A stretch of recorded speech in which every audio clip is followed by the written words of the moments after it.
So if you're just starting to learn about native plants and you want to start bringing them into your garden, my first piece of advice would be to come to an arboretum.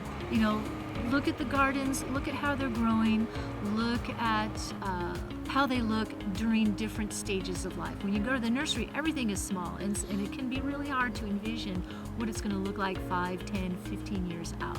So I would say one of the first things to do is to go to gardens where there are native plants so you can see what they look like and decide for yourself, oh, maybe that plant isn't going to work out quite like I thought.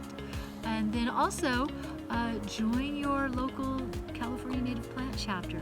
You've got wonderful people who are passionate about native plants and who are extraordinarily knowledgeable, and you will learn so much going to your local native plant chapter. So as you are exploring the California native plant world, I can't say enough about how great it is that we have spaces like the UC Davis Arboretum. They have a variety of gardens, you know, particularly the native plant garden, which of course I'm going to push and have you come out. And this really gives you a great opportunity to be in an environment to see a wide variety of native plants in different life stages and growth patterns. And then, you know, you also get a chance to see how native plants are working with other Mediterranean plants from other parts of the world.